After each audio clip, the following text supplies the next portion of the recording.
Welcome back to Next Act Ninjas, the #1 podcast for flourishing after 50. I'm your host, Rachael Van Pelt, and today I'm tackling a topic that's absolutely crucial for your health longevity: sleep. Many people view sleep as an epic waste of time. There's this machismo idea in our culture, I think, that sleep is somehow slothful or lazy or just plain unproductive. And yet, sleep is absolutely foundational to our existence. And lack of sleep ages us prematurely. So, I want to uncover why sleep is so essential to slowing down the aging process and enhancing our overall health. From a physiologic standpoint, sleep is anything but a waste of time. It's a period when our metabolic rate slows down to conserve energy and our body undergoes extensive repair and healing overnight. While we sleep, our metabolic rate, our endocrine system, our immune systems readjust to meet the demands of the previous day. It's much like replenishing a bank account after we've gone on a spending spree. It's a time our body goes through some checks and balances. Now, our bodies operate on a 24-hour clock or a circadian rhythm that needs to be reset every night. We used to think this clock's rhythm was entirely controlled by our brain, but now science shows us that nearly every cell in the body has its own internal clock, which is why sleep impacts our physiology so much. The rhythms of these clock genes affect everything from our hormone levels to metabolism to how our immune system fights off infection. And environmental signals like temperature or light and dark or diet and exercise impact their rhythm as well. Things like jet lag, shift work, medications, and aging also shift these cellular clocks, though the 24-hour rhythm of the clocks never stops. And sleep is crucial to these rhythms, but it's also critical to our survival. If you deprive someone of sleep for just 24 to 48 hours, it's more detrimental to them than starving them of food and water. It's why militaries use sleep deprivation as a method of torture and for getting prisoners to comply. Sleep deprivation significantly impairs cognitive function and overall well being, and it does it almost instantaneously. In fact, just staying awake for 18 to 20 hours is going to impact your cognitive ability as much as if you were legally drunk. Our culture often glorifies the idea of not needing sleep. We say things like, oh, I'll sleep when I'm dead. However, chronic sleep deprivation can significantly shorten our lifespan. It increases the risk of cardiovascular disease, type 2 diabetes, strokes, many types of cancers, dementia, especially Alzheimer's disease. The impact on health happens fast too. Just 1 week of poor sleep adversely affects a huge number of genes that regulate your immune function, tumor suppression, inflammation, vascular function, glucose control. And lack of sleep counters any positive health changes you may be trying to make during the day.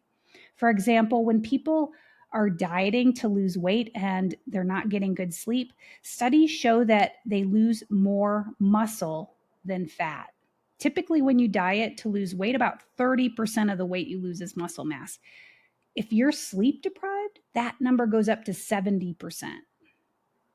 So here you are, you're working hard to lose 10 pounds, but you're not sleeping well. So now you lose 7 pounds of muscle instead of 3 pounds of muscle.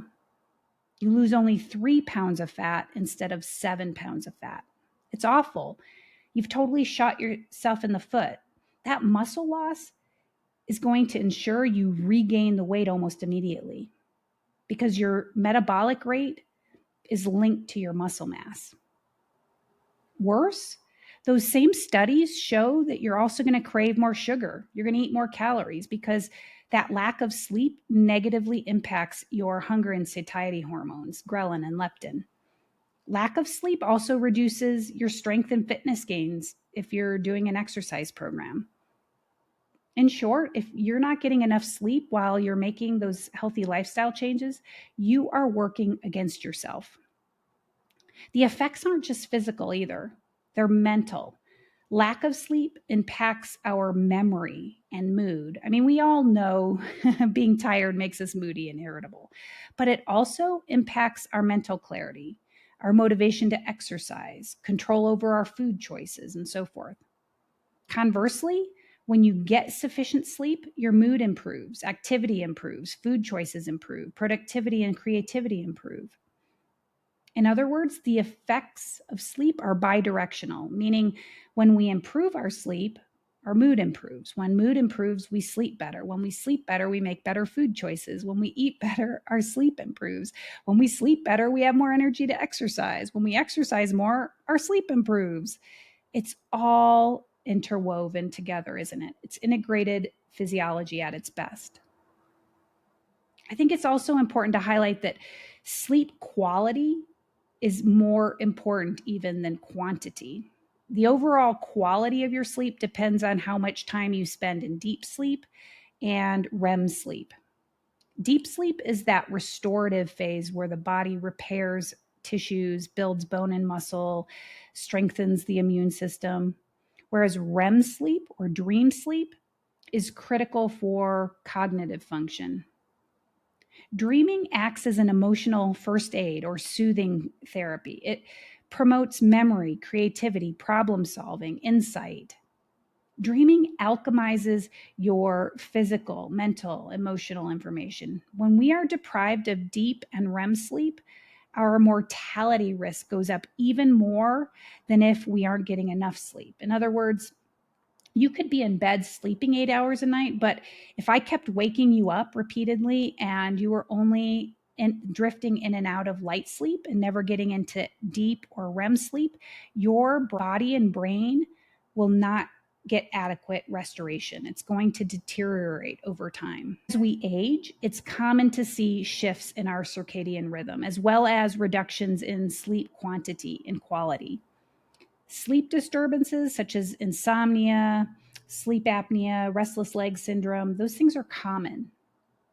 But that poor sleep also accelerates biological aging.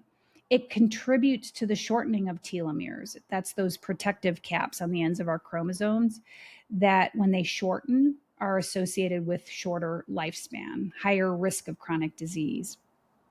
Sleep deprivation also increases insulin resistance, oxidative stress, inflammation, all of which are key drivers of cellular aging and most age-related chronic diseases. And the effects of poor sleep on the brain and cognitive function are even worse. We get inflammation of the central nervous system. We get impaired waste removal and more plaque formation in the brain. That's what contributes to the dementia. Our neurons just begin to degenerate, which contributes to depression, delirium, eventually dementia. Later down the road, those chronic sleep disturbances can also become a major cause of frailty and falls and early nursing home placement. It's this vicious negative feedback cycle where lack of sleep ages us, and aging worsens our sleep. If we improve sleep, on the other hand, we can slow that biological aging. High quality deep sleep and REM sleep enhances the repair of DNA. It reduces oxidative stress. It improves insulin sensitivity, reduces inflammation. It supports production of growth hormone, which plays a vital role in tissue repair and muscle growth. Good sleep helps maintain the integrity of all of our biological systems. It promotes longevity. It reduces the risk of those age-related diseases and cognitive decline I just talked about. Bottom line, getting on top of your sleep is critical if you want to prevent disease, if you want to preserve your brain function, if you want to stay independent. So why don't we tackle a few strategies that you can implement right away? First and foremost, always start by optimizing your routine and your environment. This is also known as improving your sleep hygiene. Our central clock and our cellular clocks thrive on regularity. So consistency is your friend here. Consistency is the most effective way to improve your sleep quality. You always want to start with a consistent sleep schedule. You want to establish a regular bedtime, a regular wake up time. Go to bed at the exact same time, as close as you can anyway, every night. Wake up at the same time every morning, including weekends. And make sure that you have a consistent wind down routine, a consistent wake up routine in the morning. Gradually prepare for sleep at night by dimming the lights an hour before bed. That helps to trigger melatonin production. Try calming activities like reading, meditating, listening to soothing music. There are a lot of great sleep meditations now on places like YouTube and Spotify these days. I highly recommend those. Always avoid stimulants, late night snacking, screen time 1 to 2 hours before bed. And don't forget to optimize your environment. Eliminate anything in your room that distracts you from sleep. That includes TV in the bedroom, pets in the bedroom, any kind of lights, noise, and try to keep your room temperature around 62 to 65 degrees Fahrenheit or 18 degrees centigrade. That's the ideal room temperature for a good night's sleep. But it's not just what you do at night either. How you wake up in the morning is just as important. Ideally, you want to get some natural sunlight first thing when you wake up. Morning sunlight exposure improves sleep quality, and it does it through a variety of mechanisms. It helps synchronize your circadian rhythms. It signals your body to stop producing melatonin and start producing cortisol. It boosts your serotonin and vitamin D, and it impacts your hunger and satiety hormones, leptin and ghrelin. So that morning sunlight is an important signal to your body. It not only improves how you feel throughout the day, but also how you sleep at night. And what you do the rest of the day matters as well. Regular exercise, especially high intensity exercise or strength training, promotes better sleep. By regulating your body temperature, it helps to reduce anxiety and depression, and it adjusts your circadian rhythms. It also impacts the oxidative stress and insulin sensitivity and inflammation we talked about. Napping is a whole nother subject. Napping is a little trickier. If you need a power nap, go ahead and take it, but you got to keep it short. Ideally, only 15 to 30 minutes and early in the afternoon, at least 8 hours before your usual bedtime. This is going to help prevent grogginess and won't interfere with your nighttime sleep. But you got to watch out for the need for frequent napping. If you feel like you got to nap all the time, that could be a signal of a problem, and it can lead to just worse sleep during the night and poorer sleep quality. If you have insomnia, I would avoid napping altogether, as it's just going to make things worse.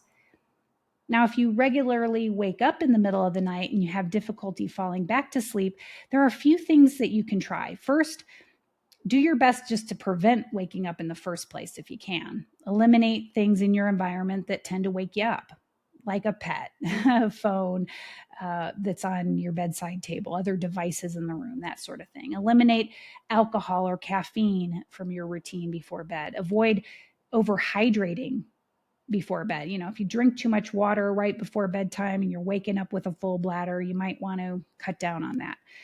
But once you're awake and if you're unable to fall back to sleep, there are some strategies that you can do. I think one of the most effective strategies is called paradoxical intention.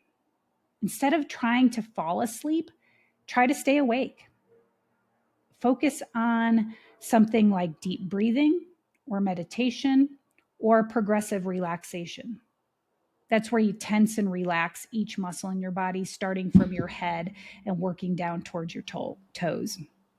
If your mind starts to wander towards thinking, that monkey mind gets turned on, all you have to do is gently bring your attention back to your breathing or your meditation or the muscle relaxation that you were doing.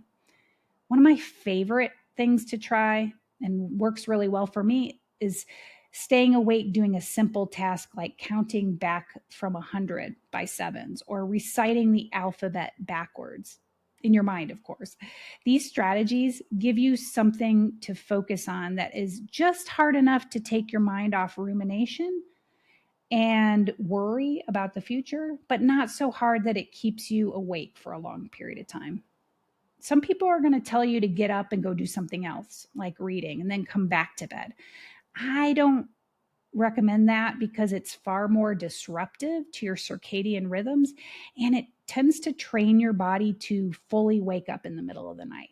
When what you really want to train is to fall back asleep faster. But if after trying all of these things, you continue to experience difficulty falling asleep, waking up frequently in the middle of the night, or you keep waking up early and earlier in the morning, you may need to do a deeper dive on your health. Obviously, the occasional sleep disruption is totally normal, but if it's happening most nights of the week, you might have an underlying medical condition that needs to be addressed. It can just be a red flag. Sleep apnea, restless leg syndrome, depression, anxiety, menopausal symptoms, they're all common causes of insomnia. If you suspect poor health is the root cause, you're going to want to talk to your doctor. Sometimes going to a sleep lab and undergoing some testing is necessary.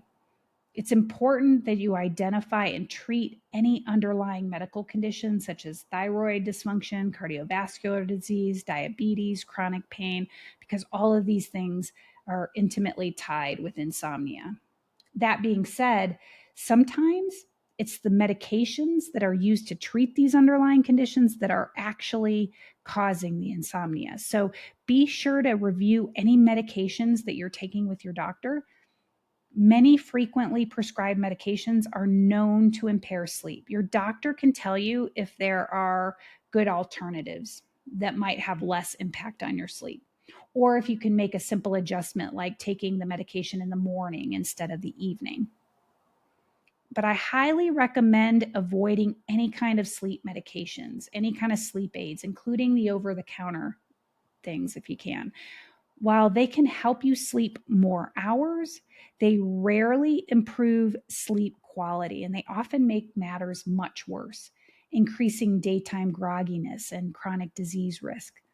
So consider sleep meds only after you rule out other medical issues and you've implemented lifestyle changes, and only if nothing works. Training your body to sleep deeply most nights of the week takes some time and attention, just like cleaning up your diet or building your fitness. Keep a sleep log for a month. I highly recommend that. That'll help you understand when you sleep well and when you don't. Many smartwatches today track REM sleep and deep sleep. They're not perfect, but they will give you an idea what works and what doesn't, and if you're improving over time. That's how I discovered menopause and red wine don't mix. After I hit menopause, just one glass of red wine with dinner was enough to decrease my REM sleep significantly. Doesn't seem fair, does it? But at least I know what price I'll pay for that glass of wine if I choose to drink it. Whatever you do, be patient. Fixing poor sleep won't happen overnight. A pun not intended. Improving sleep is a holistic process that involves addressing your environment, daytime and nighttime behaviors, your underlying medical conditions, medications. But when you understand just how foundational sleep is to your health, I think making sleep quality your goal becomes a no-brainer, doesn't it? Better sleep can significantly improve your health, slow down the aging process, and enhance your overall well-being. Remember, investing time in improving your sleep is going to pay off in the long run. It's going to lead to a healthier, happier next act. Just remember, what you train is what you get. So train to become a champion sleeper, not an insomniac. That's all I have for today. Thank you for joining me on another episode of Next Act Ninjas. I hope you find these insights helpful in your journey towards a longer, healthier life. Be sure to subscribe to our podcast and share with other longevity-minded folks in your tribe, because together we're all going to achieve more. Until next time, live well, love more, age less, my friends.